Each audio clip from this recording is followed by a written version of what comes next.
Hey everybody, Josh Sigurdson of World Alternative Media here, and of course I'm joined by author and economic analyst here at WAM, John Sneisen. And now obviously Greece is not the picture of prosperity by far. We've been seeing horrible things happen to Greece for several years, and of course a lot of that comes down to the centrally planned economy. So John, can you go into what's happening right now in Greece? Yeah, well, first we should talk quickly about the history of Greece and get into why they're in the trouble they are right now. Greece had a massive, big government that have taken over, and there's way too many people working for the government. Actually, it's what I call an unsustainable government, where they had over 50% of their total GDP is government, which then, when you do that, well, the private sector is the one paying the government, so now there's going to be less and less money to actually keep the government afloat. Yeah, of course. Unless you got a massively wealthy private sector, which is not the case in Greece. So the current government spending as a part of GDP is actually at 51.9%. And the people, like the actual unemployment, as of when I wrote my book, because I'm kind of reading a little bit from my book here as well, it's 48.1%. Now that is quite insane, like amount of unemployment, and all of them are now dependent on the government. Think about that. That's extreme. And then of course the reason why Greece is in this trouble is because Goldman Sachs helped them to get into the European Union by using special purpose vehicles like SPVs that we talked about with Stephen Kendall, and hiding their debt off into these derivative products and hiding it, so they looked way better than they were really an economy that should never have been a part of the big European Union empire, which is a stupid idea in the first place. But now what happened is, of course Greece spends way too much money, so they have been getting a whole bunch of bailouts, and there's massive amounts of them, and of course the latest one was the $10.3 billion.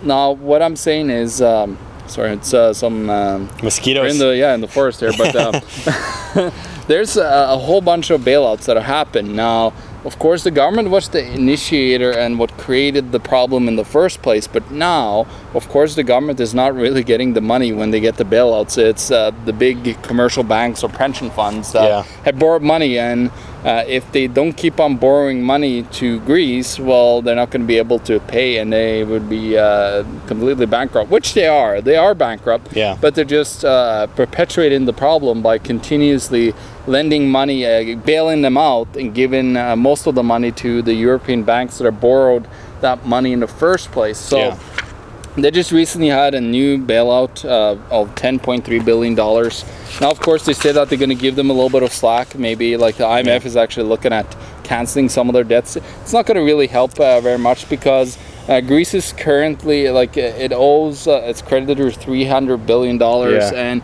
that's 180% of their total GDP, which is a lot of money. And they're not going to be able to pay it back, because where are they going to get their income from? Well, they're trying right now actually to raise the taxes on people and putting in a lot of more fees. They were raising the VAT tax up a percent.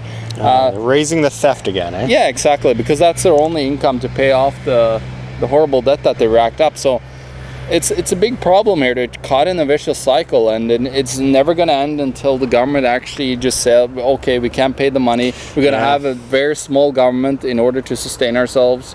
But they have to go bankrupt. They have to, because they're basically bankrupt, but everybody, they can't say that word, because if they say that they're bankrupt, now the whole European Union system might just end up in a big disaster. The faith will crash. Yeah, it's just the faith that keeps Greece up and alive right now. Now, what I'm going to do is I'm going to actually go into my my book, The End of Freedom, How Our Monetary System Enslaves Us. Check it out on Amazon. Yeah, and we're actually going to look at a little bit about who actually holds some money, and, the amount of millions and so on. Now, we're going to look at the big private banks, and surprisingly enough, Deutsche Bank is not like the highest up there for sure. It's actually Alpha Bank, which is a German bank, if I don't mistake. And then it's Marfin Popular Bank. So Alpha Bank holds 6.13 billion. Marfin holds 5.4. And then Bank of Cyprus, actually, which remember how that one went bust with the bail-in and everything, actually holds about 2.2, Commerzbank 2.2 again.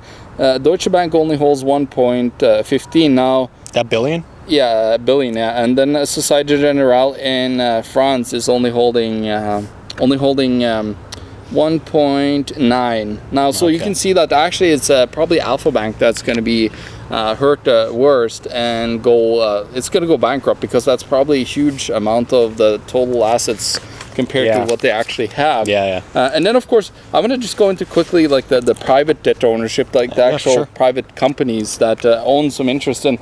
And I just look at, and of course the biggest one is Amundi, which has 356 million euros in Greek sovereign debt. So this is, the bonds that they issued. Actually, I want to this is just a fun fact, and for people that said that the Rothschilds, they don't really exist and all this stuff. Well, actually Rothschilds and campaign Gestion, they actually have $51.49 million in holdings in Greek sovereign Anyone that debt. says that the Rothschilds aren't part of the system or have their eyes completely closed. The Rothschilds are basically on top of the world financial system, and a lot of the problems behind it, like just creating a bunch of debt slaves worldwide. Oh yeah, 100%, Josh. And of course there's a lot of there's a big mutual fund company here, Alpha Mutual Fund Management Company, 250. So there's actually some big like private entities that's going to really be hurt very, very, very badly when the thing comes down.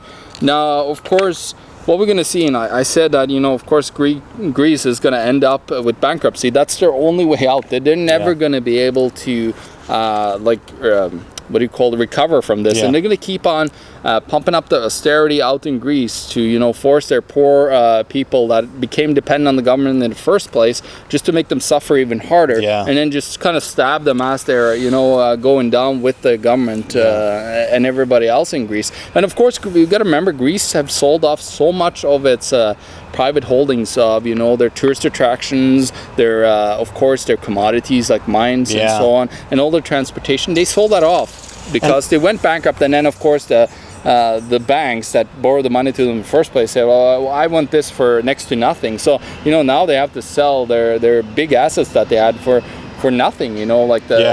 It's insanity. Like they literally gave away and sold off most of Greece, and actually islands and sovereign territory, which I don't believe in a government and a massive sovereign territory in the first place. But we got to understand that's what they did. They literally the banks deconstructed Greece. Yeah, and I wanted to kind of go, because I'm glad that we're finally digging deep into this subject, because we haven't actually ever done a full-fledged video on Greece. And of course, stupid mosquitoes here. Okay, so of course, what we've seen in the past with Greece is they've even gone as far as to do bank bail-ins, not just the bailouts, but bank bail-ins in Cyprus. And we've seen something very similar in Canada. While they haven't gone through with it yet, we know that it's a possibility. It's in the legislation, and it's going to affect us all here in Canada if something like that happens. Of course, it's basically blind robbery of people's bank accounts. And Greece has seen this in Cyprus, right? And can you go into a bit of how this how the centrally planned economies cause so much of this insane debt and destruction?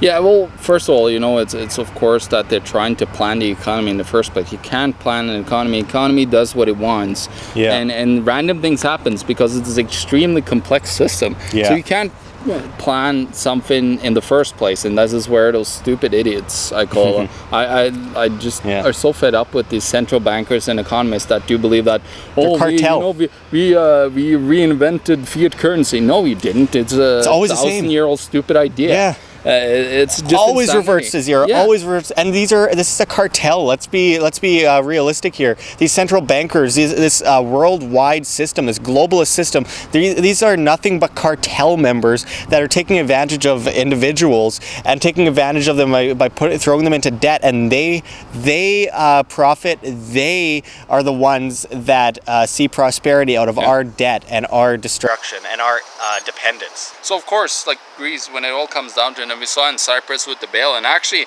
the reason for the bail-in in Cyprus was bad derivative bets from those banks on the failure of Greek debt, which should have happened actually. So Cyprus might have never happened in the first place, which is kind of funny because they bailed out Greece. But you know, it's an insane idea again when it comes to like trading and making this system that you believe that we could plan every single aspect of our lives. We have to just understand that random things happens, and we as human beings cannot be masters of all domains, especially of extremely complex systems as the behavior of individuals in an economy, because everybody behaves different. Like not everybody behaves the same, and you can't predict that behavior.